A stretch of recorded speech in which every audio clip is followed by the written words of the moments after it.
Support for WCBU's On Deck comes from Jaguar Land Rover Peoria on Allen Road, offering complimentary pickup and delivery for service with every new vehicle purchase, including the Land Rover Defender. Details at jaguarlandroverpeoria.com. This is WCBU, Peoria Public Radio.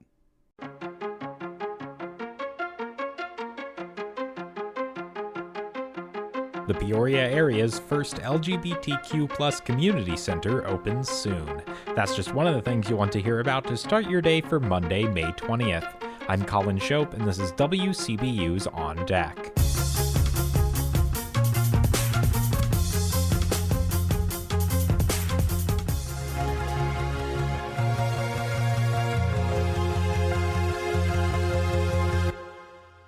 First on deck today, Peoria County currently has no wind farms, but within the next few years it could have two capable of generating power for more than 300,000 homes. WCBU's Tim Shelley reports. The Gold Rush Applewind project, eyed for northern Peoria and southern Stark counties, is still in a very early stage of development. Shelley Schwab is a senior development manager for Apex Clean Energy. She says recent electrical transmission upgrades near Princeville created new capacity. And when there's room on a line, it allows a developer such as solar or wind or battery storage to come in and say, hey, we could tap that line, build a project here, and inject some resource. And so that's what makes it attractive to us. Schwab says battery storage is also something the company is actively exploring. And it's usually near an area where that transmission is being coordinated, and we store it there for times of high need. And so we're excited about that opportunity. Apex is currently conducting meteorological studies to gather more wind data in Peoria County. They anticipate construction starting in 2027 with operations beginning in 2028. ConnectGen is developing the Four Creeks Wind Project in western Peoria County as well.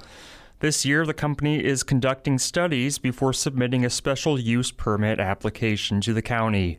For WCBU, I'm Tim Shelley. Here are some other stories we're following in the WCBU newsroom. The Illinois unemployment rate remained unchanged at 4.8% in April, and a measure spearheaded by Peoria area lawmakers that will expand tax reductions in areas experiencing urban decay is headed to the governor. Plus, while the governor's office instructed its agency directors to identify $800 million in potential budget cuts last week, all facets of his plan to raise $1.1 billion in revenue to avoid those cuts remain under consideration. You can find more of these stories and all the details at WCBU.org. With an additional $75,000 grant approved by the Peoria City Council last week, Central Illinois Friends is well on their way to building a new clinic and community center for Peoria's LGBTQ+ community. The nonprofit public health service currently offers sexual health care, HIV testing, and gender-affirming care from a downtown Peoria location. But Director of Clinical Services Becca Mathis says things can get cramped there. Though we've outfitted that space to be what it is that we need, there's some limitations with that space. So being able to expand this clinic to offer really a more welcoming and honestly more functional clinic space to match that level of sexual services that we're providing, awesome. During a tour, Mathis points out the future clinic space as she walks by contractors hard at work on the distinctive stone building just off War Memorial Drive. The clinic space will be roughly 3 times the size of the total space CI Friends has downtown now.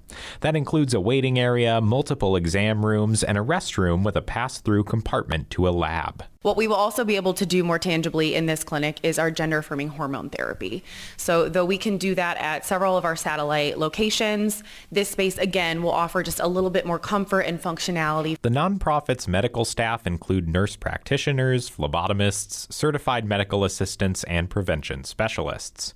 Long-term, Mathis says CI Friends will be able to host providers from partners the nonprofit has all over the greater Peoria area. So, for example, we have relationships with University of Illinois College of Medicine. We have a psychiatrist that comes to our Glen Oak Clinic and offers counseling services, referrals to folks, as well as kind of his realm that is psychiatric care. So being able to host that space here, wonderful. But the clinic is just half of the picture. The other half of the building is set to become the first LGBTQ+ community center in the area.